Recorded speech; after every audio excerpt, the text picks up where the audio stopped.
अस्सलाम वालेकुम वरहमतुल्लाहि वबरकातुहू।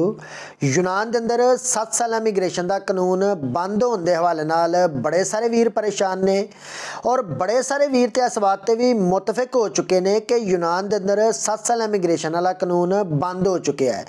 पहले नंबर पर तमाम वीरों मैं इस बात तो आगाह कर देवां कि यूनान के अंदर 7 साल इमीग्रेशन वाला कानून हाले तक बंद नहीं होया।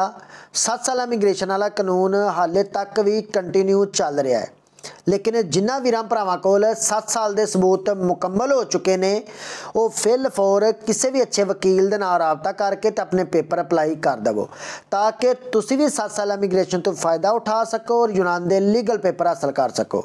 और गल करिए मौजूदा हुकूमत यूनान की, तो तुसी सारे इस बात तो बखूबी वाकिफ हो और कोई फर्द भी इस सच्चाई नूं जुटला नहीं सकता कि मौजूदा हुकूमत यूनान ने ना सिर्फ सख्त कवानीन मुतारफ ही करवाए ने बल्कि उन्होंने बड़ी तेज़ी के नाल अमल दरामद भी शुरू कर दिता है।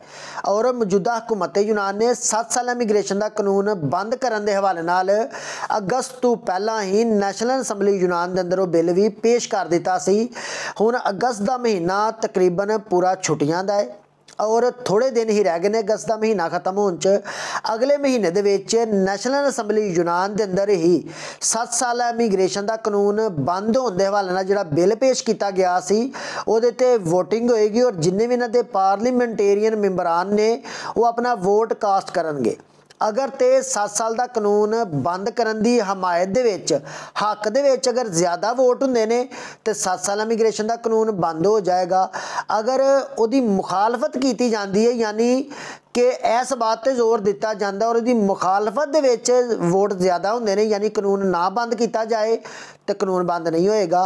लेकिन कोई भी हुकूमत जो बिल पेश करती है और मौजूदा हुकूमत ने खुद बिल पेश किया 7 साल इमीग्रेशन का कानून बंद करने वास्ते, तो इस बात को ज़हन नशीन भी कर लेना चाहिए है कि 100 चों 97% तक चांसेस ने कि 7 साल इमीग्रेशन का कानून बंद कर दिता जाएगा।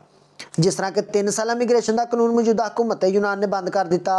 और एक बात होर मैं वीरां नाल शेयर कर देवां जिहड़े सादे साडे वीर हो जिहड़े इस बात नूं नहीं तुसीं समझदे, जदों 3 साल इमीग्रेशन का कानून मौजूदा हुकूमत यूनान ने ख़त्म किया ना तो ऑनलाइन वो प्लेटफार्म भी बंद कर दिता गया, ख़त्म कर दिता गया। यानी कि ऑनलाइन भी तुसीं सबमिट नहीं सो कर सकते कोई चीज़ और ना ही तुसीं वो 3 साल कानून वेख सकते सो। इस तरह ही अगर 7 साल इमीग्रेशन का कानून बंद कर दिता जाता है ना तो वो प्लेटफार्म ऑनलाइन ख़त्म हो जाएगा जिदे ते जाके ऑनलाइन वकील तुहाडे पेपर सबमिट करते हैं या तुसी खुद कोई ऑनलाइन चीज़ वेखना चाहते हो तो यह वजह है। लेकिन 7 साल इमीग्रेशन वाला कानून हाले तक कंटिन्यू चल रहा है। जिन्होंने वीरां भरावां कोल सबूत मुकम्मल हो चुके हैं वो जल्द अज जल्द किसी भी वकील के नाल राबता करके तो पेपर अपलाई कर देवो।